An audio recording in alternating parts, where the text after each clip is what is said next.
പ്രതീക്ഷ നേരത്തെ ഈ കട്ടിലപ്പാളിയിലെയും ദ്വാരപാല ശില്പത്തിലെ സ്വർണ്ണപ്പാളിയും ചെമ്പുപാളി എന്ന് രേഖപ്പെടുത്തി പുറത്തു കൊണ്ടുപോയി അതിൽ നിന്ന് സ്വർണ്ണമോഷണം ഉണ്ടായി എന്ന കാര്യത്തിൽ ഏതാണ്ട് സ്ഥിരീകരണമായിട്ടുണ്ട്, അതിൽ തെളിവുകളുമായിട്ടുണ്ട്. ഇതിൽ കൂടുതൽ ശാസ്ത്രീയമായ അടിത്തറ നൽകുക, കൂടുതൽ തെളിവുകൾ അത് ബലപ്പെടുത്തുക എന്നുള്ളതല്ലേ നിലവിലെ ഈ പരിശോധന കൊണ്ട് ലക്ഷ്യമിടുന്നത്? ഇതിന് പുറമെ ഈ കട്ടിലപ്പാളിക്കും ദ്വാരപാല ശില്പത്തിലെ സ്വർണ്ണപ്പാളിക്കും പുറമെ മറ്റിടങ്ങളിലും സമാനമായ ഒരു പരിശോധന നടത്തുന്നതാണ് നമ്മൾ മനസ്സിലാക്കുന്നത്. അങ്ങനെ തന്നെയാണോ ഈ പരിശോധന ഇവിടെ ഈ സന്നിധാനത്ത് വെച്ച് തന്നെയാണോ നടത്തുന്നത്? ശാസ്ത്രീയ പരിശോധനയ്ക്ക് ഇത് മറ്റെവിടേക്കെങ്കിലും കൊണ്ടുപോകുമോ?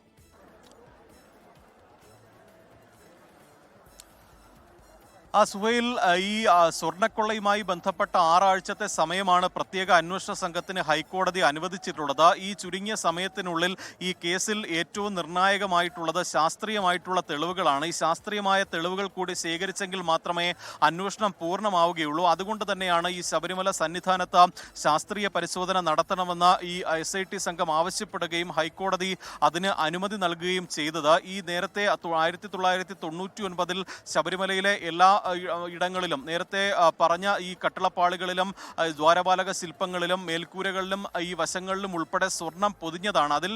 അതിൽ ഇപ്പോൾ ഉള്ളത് ഈ കട്ടിളപ്പാളികളും ഈ ദ്വാരപാലക ശില്പങ്ങളും മാത്രമാണ് സ്വർണം പൂശിയ ഉള്ളതായിട്ടുള്ളത്. അതിലാണ് ഇപ്പോൾ പ്രധാനമായും കൂടുതൽ പരിശോധന നടക്കുന്നത്. ഇത്തരത്തിലാണ് ഈ സ്വർണം അറ്റകുറ്റപ്പണിക്കായി കൊണ്ടുപോയ ശേഷം അതിൻ്റെ പേരിലാണ് വലിയ സ്വർണ്ണ അപഹരണം നടന്നതായി അന്വേഷണ സംഘം കണ്ടെത്തിയിട്ടുള്ളത്. നേരത്തെ ഇതിന്റെ തൂക്കം സംബന്ധിച്ചുള്ള ചില അവ്യക്തതകൾ അല്ലെങ്കിൽ തൂക്കക്കുറവ് വന്നതോടുകൂടിയാണ് ഈ വലിയ കണ്ടെത്തലുകളും വലിയ ഞെട്ടിപ്പിക്കുന്ന പല യാഥാർത്ഥ്യങ്ങളും പുറത്തു വന്നത്. നേരത്തെ 42 കിലോയോളം ഉണ്ടായിരുന്ന ദ്വാരപാലക ശില്പങ്ങളിലെ പാളി അറ്റകുറ്റപ്പണിക്ക് ശേഷം തിരികെ എത്തിച്ചപ്പോൾ അത് 38 കിലോയായി കുറഞ്ഞു. 4 കിലോയോളം കുറവ് എങ്ങനെ ഉണ്ടായി എന്ന് ഹൈക്കോടതി ചോദിച്ചു. അതിന്റെ കൂടി അടിസ്ഥാനത്തിൽ പിന്നീട് നടത്തിയ വിശദമായ പരിശോധനയിലാണ് ഞെട്ടിക്കുന്ന സ്വർണ്ണ അപഹരണം ഉൾപ്പെടെ പുറത്തു വന്നിട്ടുള്ളത്. ഈ അറ്റകുറ്റപ്പണിക്കായി കൊണ്ടുപോകുന്നു എന്ന് പറഞ്ഞ് ദ്വാരപാലക ശില്പങ്ങൾ മറ്റിടങ്ങളിൽ കൊണ്ടുപോയി പ്രദർശിപ്പിച്ചു, അതിൽ നിന്ന് പണം സമ്പാദിച്ചു. അതിന് പുറമെ ഈ സ്മാർട്ട് ക്രിയേഷന്റെ കൂടി സഹായത്തോടു കൂടി അതിലെ സ്വർണം വേർതിരിക്കുകയും അതിൽ നിന്ന് സ്വർണം അപഹരിക്കുകയുമാണ് ഉണ്ണികൃഷ്ണൻ പോറ്റിയും കൂട്ടാളികളും ചെയ്തിട്ടുള്ളത്. അതിനുശേഷം വളരെ ചെറിയ അളവിൽ ഈ സ്വർണം പൂശി ദ്വാരപാലക ശില്പങ്ങൾ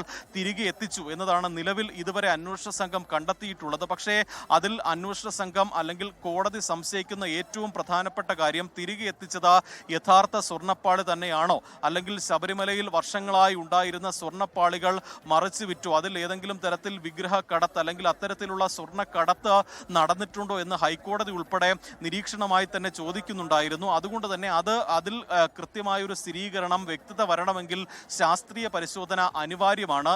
നേരത്തെ ഉണ്ടായിരുന്ന ആ ഒരു സ്വർണ്ണമാണോ, ചെമ്പിൽ സ്വർണം പൊതിഞ്ഞ ആ പാളികളായിരുന്നോ ഇപ്പോഴും ഉള്ളത് എന്ന കാര്യത്തിൽ കൂടുതൽ വ്യക്തത വരണം. അതിനാണ് കൃത്യമായി സാമ്പിളുകളും ശേഖരിക്കുന്നത്. അത് അഴിച്ചുൾപ്പെടെയുള്ള പരിശോധന, അതിൻ്റെ തൂക്ക പരിശോധന ഉൾപ്പെടെ നടത്തുന്നത്. ഇപ്പോൾ ഈ കട്ടിളപ്പാളികൾ, ഈ ദ്വാരപാലക ശില്പങ്ങൾക്ക് സമീപമുള്ള മറ്റൊരു കട്ടിളപ്പാളി അഴിക്കുകയാണ്. ആ ജീവനക്കാർ ആ കട്ടിളപ്പാളി അഴിച്ച് മാറ്റുന്നതാണ് നമുക്ക് ആ ദൃശ്യങ്ങളിൽ കാണുന്നത്. അങ്ങനെ ഈ കേവലം സാമ്പിളുകൾ ശേഖരിക്കുന്ന ഒരു നടപടിക്രമങ്ങളിലേക്കല്ല, ഈ സ്വർണം പൊതിഞ്ഞതും സ്വർണം പൂശിയതുമായിട്ടുള്ള ആ ഇടങ്ങളിലെല്ലാം തന്നെ അതെല്ലാം തന്നെ അഴിച്ചെടുത്തുള്ള പരിശോധനയാണ് ഇപ്പോൾ SIT നടത്തുന്നത്. അത്തരത്തിൽ വിശദമായ പരിശോധന ഇപ്പോൾ ഈ സ്വർണ്ണക്കൊള്ളയുമായി ബന്ധപ്പെട്ട സന്നിധാനത്ത് പുരോഗമിക്കുകയാണ്. ഈ പരിശോധനയിലൂടെ തന്നെ ഇക്കാര്യങ്ങളിൽ കൂടുതൽ വ്യക്തത വരും. നിർണായകമായ പല വിവരങ്ങളും കണ്ടെത്തലുകളും ഇതിലൂടെ അന്വേഷണ സംഘത്തിന് ലഭിക്കുമെന്നതാണ് നമുക്ക് മനസ്സിലാക്കാൻ കഴിയുന്നത്. സുഹൈൽ, നിലവിൽ അവിടെ പരിശോധന തുടരുകയാണ്. 3 മണി വരെയാണ് SITക്ക് കോടതി സമയം നൽകിയിരിക്കുന്നത്. ഈ സമയം കൊണ്ട് ഈ ദ്വാരപാലക ശില്പത്തിലെയും ഈ കട്ടിലപ്പാളിയിലെയും സ്വർണ്ണ സാമ്പിളുകൾ പരിശോധിക്കുന്നതിനപ്പുറത്തേക്ക് അതിനിടത്തുള്ള എല്ലായിടങ്ങളിലും സമാനമായ രീതിയിൽ പരിശോധന നടത്തുന്നുണ്ട്. നേരത്തെ ഈ ശബരിമല ദ്വാരപാലക ശില്പത്തിലും കട്ടിലപ്പാളിയിലും ഉണ്ടായിരുന്ന സ്വർണം തന്നെയാണോ ഇപ്പോഴും അവിടെ ഉള്ളത്? അത് ചെമ്പാക്കിയോ, ഇതിന്റെ തൂക്കത്തിൽ മാറ്റം വന്നുവോ? അങ്ങനെ സമഗ്രമായ ഒരു പരിശോധന, അന്വേഷണമാണ് നടന്നുകൊണ്ടിരിക്കുന്നത്. നിലവിൽ ഈ പ്രതിയിലായ പിടികളുടെ മൊഴികളിൽ നിന്നടക്കം ചെമ്പുപാളി എന്ന് ഈ പറയുന്ന മഹസലടക്കം തിരുത്തിക്കൊണ്ട് സ്വർണ്ണപ്പാളി അവിടെ നിന്ന് കടത്തിയെന്ന കാര്യത്തിൽ ഏറെക്കുറെ സ്ഥിരീകരണമായിട്ടുണ്ട്. ഇതിന് ബലം പകരാൻ നിലവിൽ ശാസ്ത്രീയമായ തെളിവുകൾ വേണം. ആ ശാസ്ത്രീയമായ തെളിവുകളാണ് ഈ കേസിനെ കൂടുതൽ ബലപ്പെടുത്തുന്നത്, പ്രതികൾക്കുള്ള കുരുക്ക് മുറുക്കുന്നത്. ആ കുരുക്ക് മുറുക്കാനുള്ള കേസിലെ തെളിവ് ബലപ്പെടുത്തുന്നുള്ള ഏറ്റവും നിർണായകമായ അന്വേഷണ ഘട്ടത്തിലൂടെയാണ് ഇപ്പോൾ ശബരിമല സ്വർണ്ണക്കൊള്ളയുമായി ബന്ധപ്പെട്ട അന്വേഷണം കടന്നുപോകുന്നത്, മുന്നോട്ട് പോകുന്നത്. അതിന്റെ ഭാഗമായുള്ള പരിശോധനയാണ് ഇപ്പോൾ നടന്നുകൊണ്ടിരിക്കുന്നത്. നമ്മൾ ദൃശ്യങ്ങൾ കാണുന്നത് വിവരിച്ചതുപോലെ കട്ടിലപ്പാളി അടക്കം അതിന്റെ കട്ടിലപ്പാളിലെ ഈ പറയുന്ന ലോഹഭാഗം അടക്കം ഇളക്കി മാറ്റിയുള്ള ഒരു പരിശോധന ഇപ്പോൾ SITയുടെ നേതൃത്വത്തിൽ അവിടെ നടന്നുകൊണ്ടിരിക്കുന്നു. ഇനി വളരെ കുറഞ്ഞ സമയം മാത്രമാണ് അന്വേഷണ സംഘത്തിന് മുമ്പിൽ ഈ പരിശോധനക്കായിട്ടുള്ളത്. ഈ MG പ്രതീക്ഷയാണ് സന്നിധാനത്ത് നമുക്ക് വിവരം നൽകിയത്. പ്രതീക്ഷ 3 മണി എന്നൊരു കൺഫൈൻ ടൈം ലിമിറ്റ് നമുക്കുണ്ട്. അതിനുള്ളിൽ തന്നെ ഈ പറഞ്ഞ പരിശോധനകൾ പൂർത്തിയാക്കണം. തുടക്കത്തിൽ നമ്മൾ വിചാരിച്ചതുപോലെ ദ്വാരപാലക ശില്പത്തിലെയും കട്ടിലപ്പാളിയിലെയും സ്വർണം മാത്രമല്ല പരിശോധിക്കുന്നത്, സമീപത്തുള്ള ഈ സ്വർണം പൂശിയെന്ന് പറയുന്ന എല്ലായിടങ്ങളിലും സമാനമായ ഒരു പരിശോധന നടത്തുന്നുണ്ട്. അതായത് വളരെ വ്യാപ്തിയേറിയ ഒരു വലിയ രീതിയിൽ ഓഡിറ്റിംഗ് കൂടിയാണ് പരിശോധനയുടെ പേരിൽ ഇപ്പോൾ അവിടെ നടന്നുകൊണ്ടിരിക്കുന്നത് അല്ലേ? സുഹൈൽ, തീർച്ചയായും. കാരണം ഈ മണ്ഡല മകരവിളക്കുമായി ബന്ധപ്പെട്ട് ശബരിമലയിൽ വലിയ തീർത്ഥാടന തിരക്ക് അനുഭവപ്പെടുന്നുണ്ട്. അതുകൊണ്ട് തന്നെ എത്രയും വേഗം ഈ പരിശോധന പൂർത്തിയാക്കേണ്ടതുണ്ട്. പ്രത്യേക അന്വേഷണ സംഘത്തിന് ആ പരിശോധന വളരെ വേഗത്തിൽ തന്നെ ഇപ്പോഴും തുടരുകയാണ്. ഈ ദ്വാരപാലക ശില്പങ്ങളിലെ സ്വർണ്ണപ്പാളികളിലും കട്ടിളപ്പാളികളിലും മാത്രമല്ല പരിശോധന നടത്തുന്നത്. അതാണ് ഈ കാലതാമസം ഉണ്ടായിട്ടുള്ളത്. ഒപ്പം നേരത്തെ നമ്മൾ കരുതിയത് പോലും ഈ സാമ്പിളുകൾ ശേഖരിച്ച് അന്വേഷണ സംഘം മടങ്ങുമെന്നതാണ്. പക്ഷേ സാമ്പിളുകൾ ശേഖരിക്കുന്നതിനപ്പുറം ആ പാളികൾ തന്നെ ഇളക്കിയുള്ള പരിശോധനയാണ് അന്വേഷണ സംഘം നടത്തുന്നത്. ഈ സ്വർണം പൊതിഞ്ഞ പാളികൾ പിന്നീട് ചെമ്പായി മാറിയതിൽ പോലും വലിയ അട്ടിമറി ഉണ്ടായിരുന്നു. ഒപ്പം അത് പിന്നീട് സ്വർണം പൂശി എത്തിക്കുന്നു. ഇതിലൂടെയാണ് വലിയ സ്വർണ്ണ അപഹരണം ശബരിമലയിൽ നടന്നതായി അന്വേഷണ സംഘം കണ്ടെത്തിയിട്ടുള്ളത്. അതിനപ്പുറം ഇതിന്റെ വ്യാപ്തി മനസ്സിലാക്കണമെങ്കിൽ ശാസ്ത്രീയ പരിശോധന പൂർത്തിയാകണം. ആ ശാസ്ത്രീയ പരിശോധന കൂടി മാത്രമേ ഈ ശബരിമല സ്വർണ്ണക്കൊള്ളയുടെ കൂടുതൽ വ്യാപ്തി നമുക്ക് മനസ്സിലാക്കാൻ കഴിയുകയുള്ളൂ. അത് ഈ ഏതെങ്കിലും തരത്തിൽ ഈ സ്വർണ്ണപ്പാളി തന്നെ മാറ്റിയിട്ടുണ്ടോ എന്നുള്ള സംശയം നിലനിൽക്കുന്ന പശ്ചാത്തലത്തിലാണ് ആ ഒരു ശാസ്ത്രീയ പരിശോധനയിലേക്ക് തന്നെ അന്വേഷണ സംഘം പോയിട്ടുള്ളത്. നിലവിൽ ഈ ഇവരിൽ നിന്ന് ചോദ്യം ചെയ്തതിൽ നിന്ന്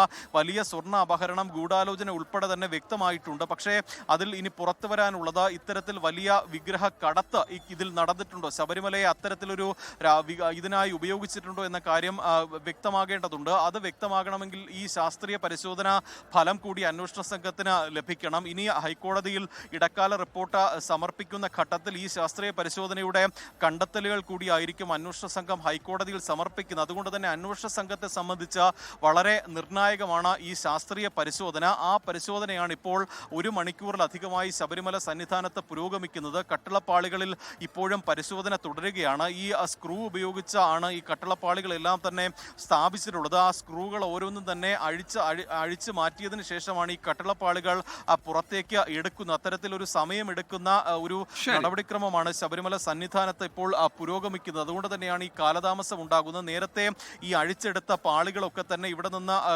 മറ്റൊരിടത്തേക്ക് ശബരിമല സ്വർണ്ണമോഷണത്തിൽ ഏറ്റവും നിർണായകമായ ഘട്ടത്തിലൂടെ അന്വേഷണം മുന്നോട്ട് പോകുന്നത്. അവിടെ സന്നിധാനത്തെത്തി ദ്വാരപാലക ശില്പത്തിലെയും കട്ടിലപ്പാളിലെയും സ്വർണ്ണത്തിന് സാമ്പിളുകൾ അടക്കം പരിശോധിക്കുകയാണ്. ഇതിനപ്പുറത്തേക്ക് ശാസ്ത്രീയ പരിശോധന നടത്തേണ്ടതുണ്ട്. അതേ സ്വർണം തന്നെയാണോ ഇപ്പോൾ ഉള്ളത്, ചെമ്പാക്കിയോ നടക്കമുള്ള വളരെ ഗൗരവകരമായ അന്വേഷണം കൂടിയാണ് ഇപ്പോൾ SIT നടത്തുന്നത്. സന്നിധാനത്ത് നിന്ന് MG പ്രതീക്ഷയാണ് വാർത്തയുടെ വിവരങ്ങൾ നൽകുന്നത്. ലോകത്തെവിടെയായാലും ഏത് സമയത്തും 24 വാർത്തകളും ഓഗ്മെന്റഡ് റിയാലിറ്റി പാക്കേജുകളും എക്സ്പ്ലെയിനറുകളും വിശദമായി കാണാൻ ഞങ്ങളുടെ YouTube ചാനൽ നിങ്ങൾക്ക് സബ്സ്ക്രൈബ് ചെയ്യാം.